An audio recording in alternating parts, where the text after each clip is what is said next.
आज के संविधान के अनुसार राम राज्य संभव है, केवल संविधान को पढ़ते समय चश्मा भारत वाला पहनना पड़ेगा, अमेरिका या ब्रिटेन या ऑक्सफोर्ड या कैम्ब्रिज वाला नहीं।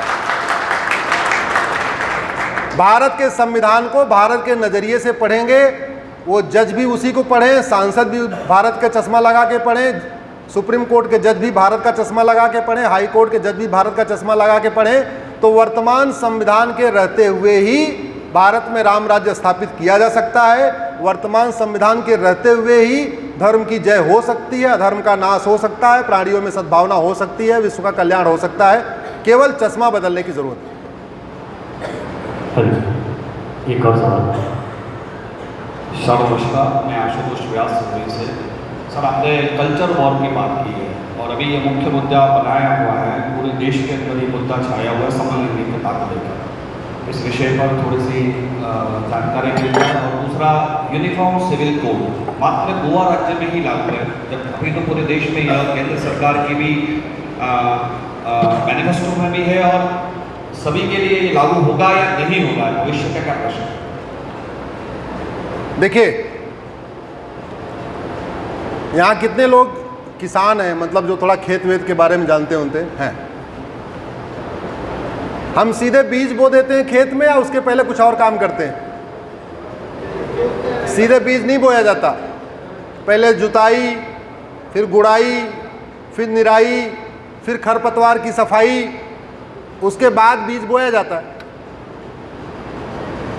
हमने सीए का बीज बोया, जुताई, गुड़ाई, निराई, खरपतवार की सफाई किया ही नहीं, तो लोग सड़क पे आ गए।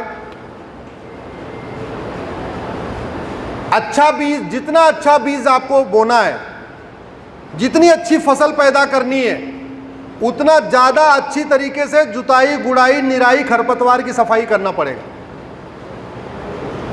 कुछ चीज़ें मैं कह रहा हूं, उसको आप समझने की कोशिश करिए, आप समझ भी जाएंगे, इस हाल में बैठे हुए सब लोग समझ जाएंगे। इस देश में हजारों की संख्या में विदेशी foreign funded NGO, foreign funded नेता, फॉरेन फंडेड अभिनेता, फॉरेन फंडेड पत्रकार, फॉरेन फंडेड कलमकार, फॉरेन फंडेड लेखक, फॉरेन फंडेड बुद्धिजीवी हैं। इनकी जब तक जुताई, गुड़ाई, निराई नहीं होगी, जब तक इनकी सफाई नहीं होगी, तब तक कोई भी आप बीज बोगे आके डंडा मार मार के उसको तोड़ेंगे। इसलिए मैं निवेदन करता हूं, भ्रष्टाचार के खिलाफ कठोर कानून बनाइए, पुलिस रिफॉर्म करिए, जुडिशियल रिफॉर्म करिए, ऐसा सिस्टम बनाइए कि जैसे ही शिकायत हो 1 घंटे के अंदर एफआईआर हो जाए। एफआईआर होते ही 1 महीने के अंदर जांच पूरी हो जाए, जांच पूरी के होने के 1 साल के अंदर फैसला आ जाए। जिसके पास कालाधन बेनामी संपत्ति मिले उसको फांसी दिया जाए, उसके 100% प्रॉपर्टी जब्त किया जाए। मैं गारंटी के साथ कहता हूं, लगभग यहां से 10,000 लोग पलायन करके चले जाएंगे। जब ये 10,000 नेता, अभिनेता, लेखक, बुद्धिजीवी, कलमकार, पत्रकार पलायन करके चले जाएंगे, उसके बाद खेत तैयार हो जाएगा। उसके बाद आपको जो बीज बोना है बोइए, कोई विरोध करने वाला नहीं बचेगा। ऐसे अगर बुआई करेंगे तो स्वाभाविक सी बात है वो बीज भी बर्बाद होगा। सीए की तरीके कानून बन गया, इंप्लीमेंटेशन नहीं हुआ। पाकिस्तान के लोग आके बेचारे रिफ्यूजी की तरीके रह रहे हैं। भारत में बांग्लादेशियों ने आधार कार्ड बनवा दिया, राशन कार्ड बनवा दिया, उनके पास 5-5, 6-6 डॉक्यूमेंट हो गए। लेकिन जो पाकिस्तान से हिंदू शरणार्थी आए उनके पास एक भी डॉक्यूमेंट नहीं है। हमारे सनातन संस्कृति के लिए जो सबसे बड़ा खतरा है भ्रष्टाचार। घुसपैठिए घूस दे के आते हैं, घूस दे के आधार बनवाते हैं, घूस दे के राशन कार्ड बनवाते हैं, घूस दे के वोटर आईडी बनवाते हैं, घूस दे के बर्थ सर्टिफिकेट बनवाते हैं, घूस दे के बैंक खाता खोल लेते हैं। जब उनके पास 5-6 डॉक्यूमेंट हो जाता है तो सरकार का मुफ्त में सिलेंडर लेते हैं, मुफ्त में मकान लेते हैं, आयुष्मान कार्ड लेते हैं, केंद्र सरकार की योजनाओं का फायदा लेते हैं, राज्य सरकार की योजनाओं का फायदा लेते हैं। और वो सारी योजनाएं आप लोगों के टैक्स के पैसे से चलती है। कोई पॉलिटिकल पार्टी कोई योजना नहीं बनाती है, सारी योजनाएं किसके पैसे चलती हैं? आम जनता के। तो आप ही लोगों के पैसे से घुसपैठियों को मकान भी मिल रहा है, दुकान भी मिल रही है, आयुष्मान कार्ड भी मिल रहा है, मुफ्त में सिलेंडर भी मिल रहा है। अगर एक कानून बना दिया जाए, जिन लोगों ने घुसपैठियों की मदद किया है उनके पास 3 महीने का टाइम है, वो नाम बता दें, सरकारी गवाह बन जाए, नहीं 3 महीने के बाद उनको कम से कम 50 साल की सजा देंगे, ऐसा कानून बना दिया जाए। जिन लोगों ने घुसपैठियों का आधार, राशन कार्ड या डॉक्यूमेंट बनाया, वो खुद ही सरकारी गवाह बन जाएंगे, खुद ही बताएंगे फलाने झुग्गी में हमने यहाँ बनाया, फलाने झुग्गी में हमने यहाँ बनाया। सारे घुसपैठियों को ऐसे पकड़ सकते। एक कानून बना दे कि भाई 3 महीने का टाइम है, भारत छोड़ के भाग जाओ जो अवैध रूप से रह रहे हो। उसके बाद अगर यहाँ कोई पकड़ा गया 100% प्रॉपर्टी जब्त करेंगे और सिंगापुर की तरीके 50 साल की सजा देंगे। चाइना में तो फांसी होती है अवैध घुसपैठ पाए जाने पे। मैं फांसी का नहीं, सिंगापुर का मॉडल बता रहा हूं।